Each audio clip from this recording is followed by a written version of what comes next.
नमस्कार। आज मैं आप लोग के बीच में एक अपने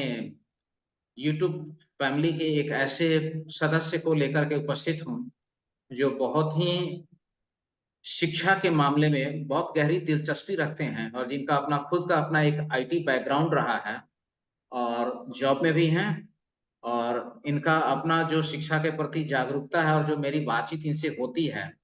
और सैनिक स्कूल के कुछ क्वेश्चंस को जो हम लोगों ने चैलेंज किया था, तो 4 तो हमने 3 या 4 हमने किया था और बाकी के 4 क्वेश्चन जो इन्होंने किया था, वो भी बड़ी लाजवाब था और मैंने उसको अपने वीडियो में शामिल भी किया था और उस वीडियो को बहुत ज़्यादा लोगों ने पसंद भी किया था। और जितने तार्किक तरीके से और जितने फैक्ट इन्होंने उसमें रखे थे, अगर उस वीडियो को एनटीए ने कंसीडर किया होता, संज्ञान में लिया होता, तो निश्चित रूप से बिहार और यूपी के बच्चों के कम से कम 8 से 10 नंबर का फ़र्क पड़ने वाला था उनके स्कोर पर। लेकिन जब एनटीए ने अपना फाइनल स्कोर कार्ड जारी किया आफ्टर चैलेंज का जो पीरियड था खत्म होने के बाद और उसके बाद हम सभी लोगों को जितनी मायूसी हाथ लगी, एक बात तो कह सकता हूँ देख कर के आज भी मैं अपने फैक्ट पर अडिग हूँ कि एनटीए ने प्रोविज़नल आंसर की के बारे में हम लोगों से जो भी चैलेंज इनवाइट किया था, उसको उसने पलट करके देखा तक नहीं और ये लिख दिया कि हमने अपने एक्सपर्ट की राय लेकर के और ये सारी चीज़ फुल फ्लेज्ड फाइनल है। तो एक बात तो आज भी मैं दावे के साथ कह सकता हूँ कि एनटीए ने उस चैलेंज किए गए किसी भी फैक्ट को चेक नहीं किया। दूसरा एक अभी सभी अभिभावकों के लिए चिंता का विषय है और वो विषय ये है कि एनटीए पर हम सबों ने अपने बच्चों की चॉइस फिलिंग की थी सॉरी फॉर्म फिल अप किया था, एप्लीकेशन फॉर्म दिया था, वहाँ से हम लोगों ने एडमिट कार्ड डाउनलोड किया था और फाइनली जो ई-काउंसलिंग के लिए पोर्टल बना हुआ है एआईएसएसएसी, उसके पोर्टल में इन्होंने जो कुछ भी लिखा हुआ है गाइडलाइन एसीपी में एसओपी में, मैं उसको साझा करने के लिए थोड़ा-सा आपको ले चलूँगा अभी अपने अ, कंप्यूटर स्क्रीन का मैं थोड़ा-सा साझा करता हूँ और मैं दिखाता हूँ कि उन्होंने क्या चीज़ दिया हुआ है। ये पिछले साल का सारा डेटा है। इस बार इन्होंने इसमें क्या डिस्क्रिपेंसीज़ अपनाई है, मैं थोड़ा-सा उधर भी आप लोगों का ध्यान अभी इसमें आकृष्ट करना चाहूँगा। और आप देखिए ये एसओपी है। एसओपी के पहला नंबर पहले पेज में ही 8 पर इन्होंने लिखा है, "the seat allocation process follows a strict timeline. The entire process is online and computer operated. No exceptions are possible therefore vigilant." इसमें एक जगह इन्होंने ऊपर में 6 नंबर में दिया हुआ है, Sainik School Society has developed an e-counseling portal for admission into existing and new Sainik schools named All India Sainik School Admission Council. It is mandatory for the candidates to register through the official e-counseling online portal to be able to obtain seats to be allocated through AISSC in any of the existing and new Sainik school. और इसी के para number 11 में ये लिखते हैं, no agency other than AISSAC and SS is responsible for seat allocation to the seats at existing and approved new Sainik schools. Candidates asking information assistance from any agency agent other than authorized AISSC/SSS shall be doing so at their own risk and cost. There is only one AISSEC 2024 official website और यहाँ इनका address भी है। अब इसमें इनकी discrepancy क्या चल रही है, ये मैं आपको बताना चाहता हूँ। और इसी बात को साझा करने के लिए मेरे साथ एक बहुत ही जो अभिभावक हैं, मैं उनको आमंत्रित करूँगा और वो अभी हमारे साथ जुड़े हुए हैं और उनसे हम लोग बात करेंगे। आदित्य आर्या जी, आपका बहुत-बहुत स्वागत है हमारे चैनल पे और मैं चाहूँगा कि अभी जो एक तथाकथित पोर्टल जो कि चल रहा है, अभी काफ़ी चर्चा में चल रहा है, सॉरी एक ऐप जो काफ़ी चर्चा में चल रहा है और इसमें पेरेंट्स को बार-बार कॉल आ रहा है सभी, उन सभी पेरेंट्स को कॉल आ रहा है जिनके बच्चों के फॉर्म फिल अप किए गए हैं। सैनिक ई काउंसलिंग करके वो एक ऐप है जिसमें आप अपने बच्चे का एप्लीकेशन नंबर डालते हैं, तो आपके बच्चे का स्कोर भी पता चलता है, उसका ऑल इंडिया रैंक भी पता चलता है। एक अभिभावक के नाते मुझसे कई लोगों ने ये सवाल पूछा कि सर, जब हमारा डेटा इतना सुरक्षित जगह पर है, तो फिर जब तक हमारा डेटा फ़ोन नंबर हमने किसी को दिया नहीं, हमारा फ़ोन नंबर किसी के पास कैसे पहुँचा? दूसरा, हमारे बच्चे का एप्लीकेशन नंबर से ऑल इंडिया रैंक, या ये सारी चीजें कैसे रिफ्लेक्ट हो रही है उस ऐप में, और वो कैसे हमें स्कूल का पता दे सकता है। मान सकते हैं कि स्कूल का पता सही हो या ना हो, लेकिन 2-3 चीजें तो बिल्कुल सही जा रही है कि हमारे बच्चे का ऑल इंडिया रैंक बताया जा रहा है,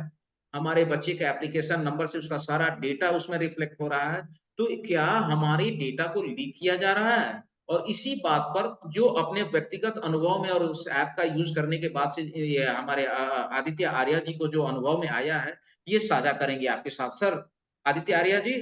नाउ आप।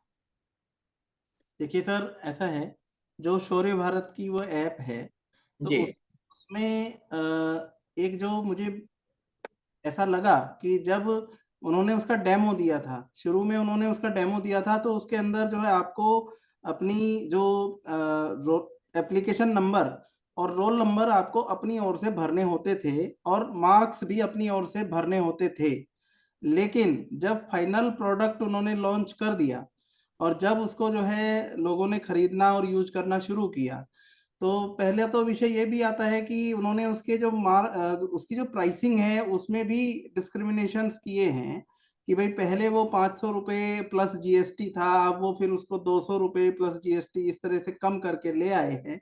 तो वह तो एक अलग विषय हो गया, मार्केटिंग है और सब चीजें हैं। परंतु इस बार जो अजूबी चीज है उसमें वो ये है कि जैसे ही बच्चे का एप्लीकेशन नंबर उसमें भरते हैं, तो अन्य सभी चीजें जैसे कि बच्चे का नाम, उसका रोल नंबर, उसका उसके मार्क्स ऑब्टेन्ड, जितने उसके प्राप्तांक हैं, वह सब अपने आप डेटा उठ के आ जाता है। और उसमें फिर उन चीजों को आप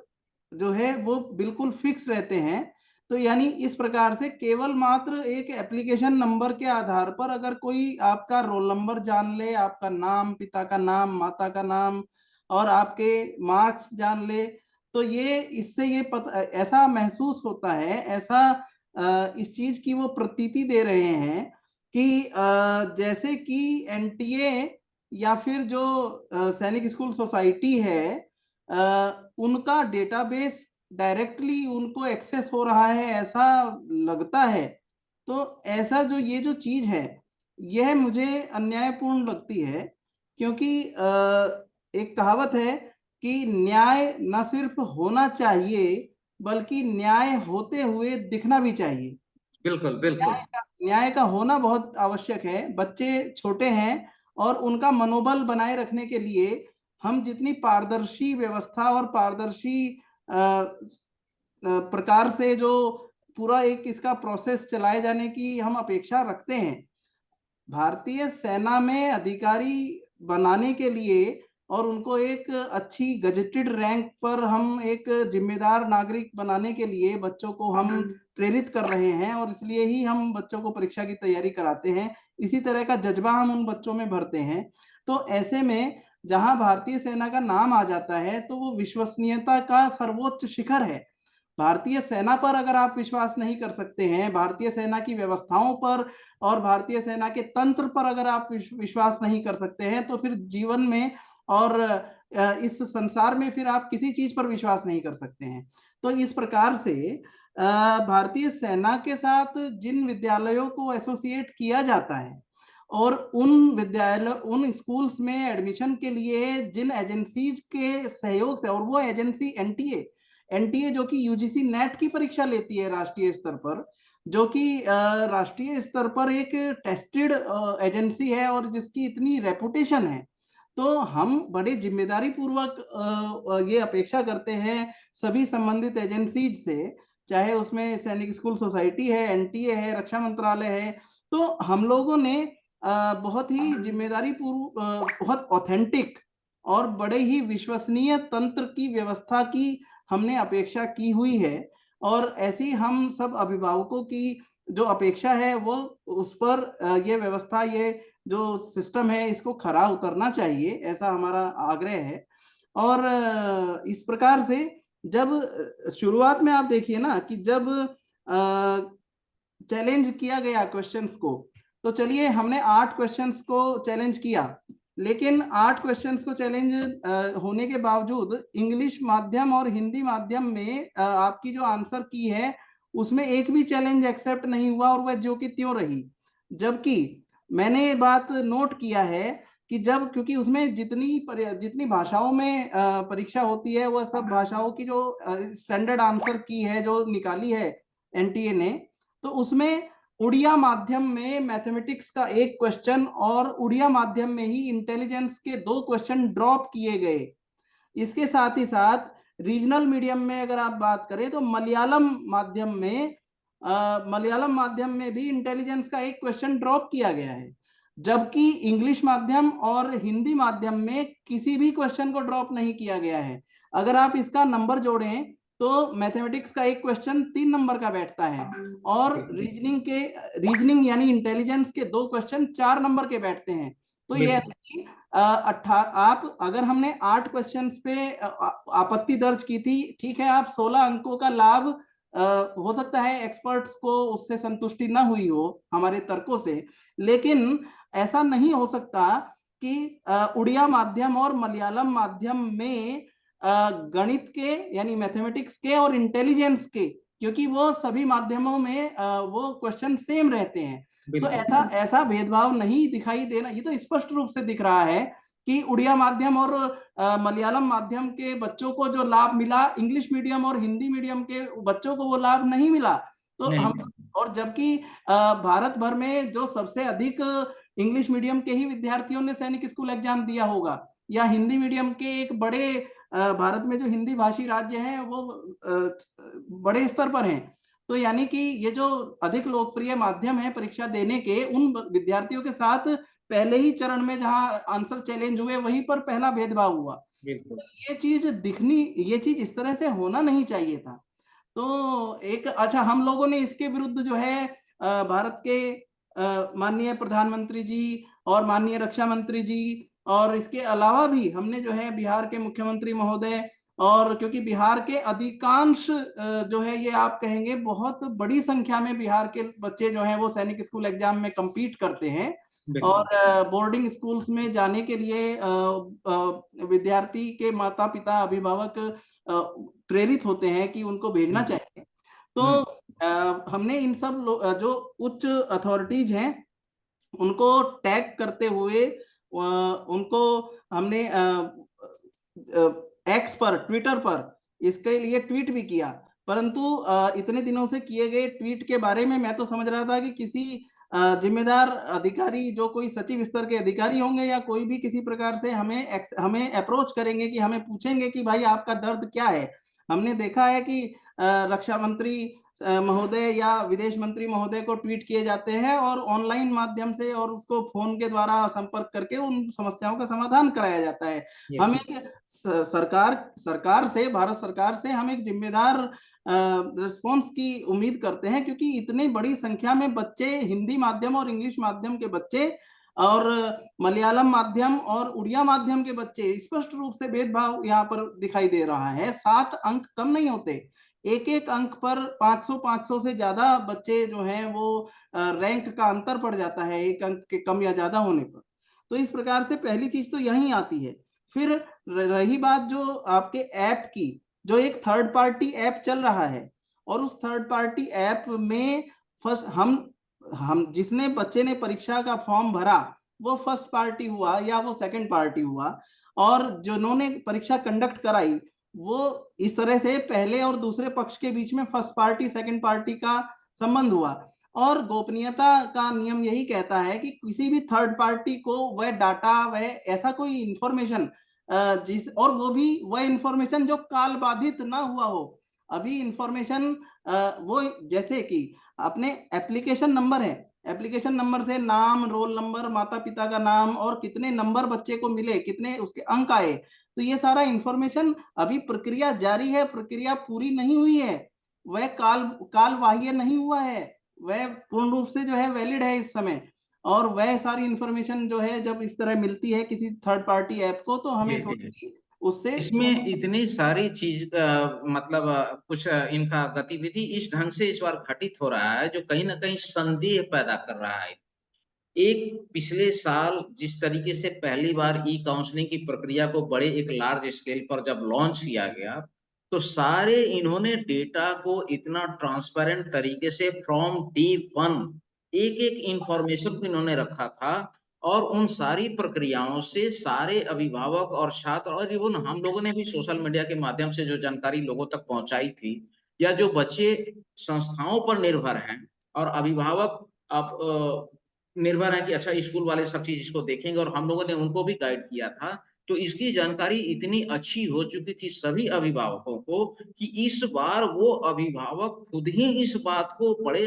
इत्मीनान से और तसल्ली से जज कर पा रहे हैं कि पिछले साल वाली ट्रांसपेरेंसी इस बार नहीं दिख रही है। पहली बात कि वो तो आपने एक एनटीए चैलेंज का मुद्दा उठाया, वो तो है ही, नो डाउट वो ज्वलंत मुद्दा है। दूसरा,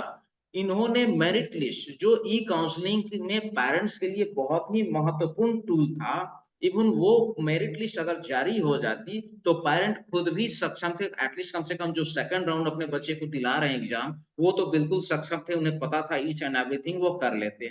अब क्या हुआ कि मेरिट लिस्ट जारी नहीं हुआ, टोटल डेटा जारी नहीं हुआ और पेरेंट्स को वन बाय वन कॉल आ रहा है। इन फैक्ट एक बच्चे का मोबाइल नंबर और ईमेल आईडी उसके फादर के पास नहीं था और वो फॉर्म भरने का लास्ट डेट था, मैंने अपना दे दिया। 2 राउंड उसके कॉल मेरे मोबाइल पर आ चुके हैं ई-काउंसलिंग से रिगार्डिंग। मुझे आश्चर्य हुआ कि मैंने ये नंबर किसी को दिया नहीं तो फिर ये कॉल मेरे पास आ क्यों रहा है और कैसे आ रहा है?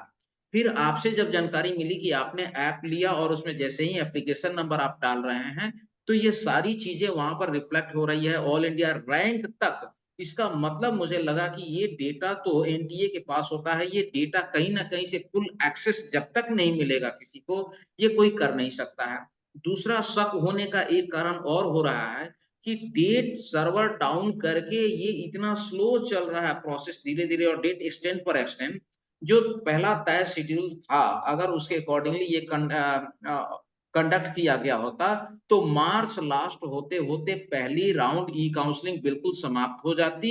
And from the very first week of April second round की ई-काउंसलिंग शुरू हो जानी थी। तो बचे हुए सीट के लिए और उसके लिए जो फाइटिंग कैंडिडेट होते, उनकी दुविधा अब ये हो गई कि अब अप्रैल से जो पहले राउंड वाले पूरा अप्रैल तक जा रहा है मामला 27 तक का, तो फिर ये मई तक। अब कुछ विद्यालय ऐसे हैं जो क्लास 5 तक ही चलने वाले हैं और ये सभी लोगों की पीड़ा है, आप ही की नहीं सभी लोगों ने इस पीड़ा से मुझे अवगत कराया। तो मैंने सोचा कि अच्छा उस ऐप के बारे में ज़रा आपसे मैं तफ्तीश कर लूँ कि क्या-क्या चीज़ कैसे-कैसे चल रहा है। और ये कहीं न कहीं ये शक लोगों के मन में जो हो रहा है, ये बड़ा स्वाभाविक है। इसमें हम डायरेक्ट किसी पर आरोप नहीं लगा सकते, लेकिन शक करने का एक आधार बनता है कि अभी तक मेरिट लिस्ट जारी क्यों नहीं की गई? हर एक अभिभावक के लिए वह ज़रूरी था, तो मेरिट लिस्ट जारी नहीं किया गया। शेड्यूल सर्वर डाउन करके इतना स्लो चल रहा है, तो आखिर इतने बड़े-बड़े एग्ज़ाम्स कंडक्ट होते हैं।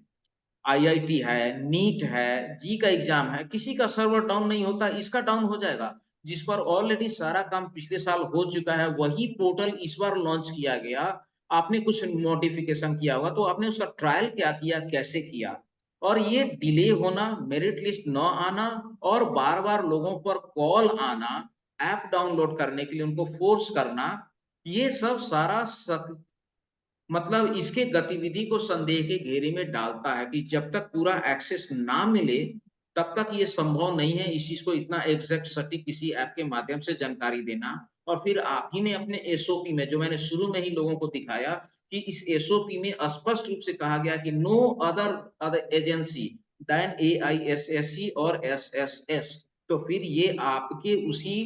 जो नियम है, जो प्रिंसिपल है, उसको ये कॉन्ट्राडिक्ट करता है और हम सबों की एक चिंता यही है कि इतने विलंब से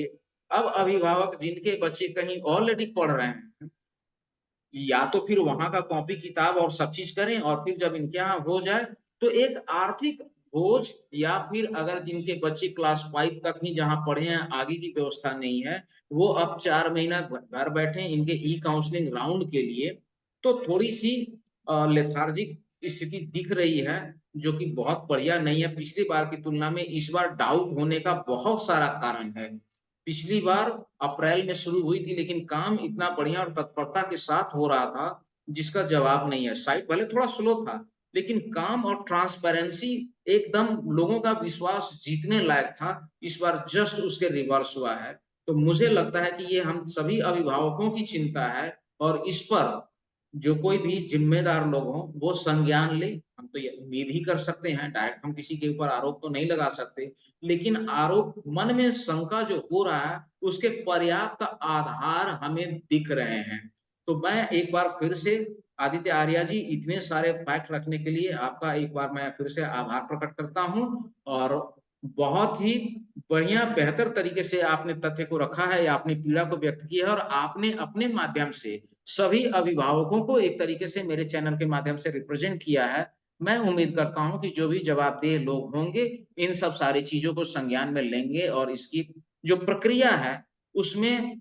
पारदर्शिता आए, इसका ख़्याल करेंगे। हम तो यही अपेक्षा कर सकते हैं और मुझे लगता है कि हम लोगों ने अपनी चिंता से बहुत अच्छी तरीके से इस बात को प्लेटफ़ॉर्म पर रखा है। जो भी इसके लिए संज्ञान में आएगा या लोगों के अंदर की जो जागरूकता होगी, वो निश्चित रूप से इसके माध्यम से थोड़ी बहुत उठाने का या बढ़ाने का मेरा प्रयास था। मेरा कोई भी प्रयास इस मामले में किसी भी तरीके का कंट्रोवर्सी क्रिएट करने का नहीं है। हम लोग जो समस्या देख रहे हैं, जो साक्ष्य हमारे सामने आ रहे हैं, हमने उसी को सामने रखने का एक छोटा-सा प्रयास किया इस माध्यम से। तो इतना ही अभी के लिए, आगे और भी अगर कुछ होगा तो हम लोग इस मुद्दे को लेकर के बीच में लाते रहेंगे, उठाते रहेंगे। आप सब बने हुए रहिए हमारे साथ। बहुत-बहुत धन्यवाद।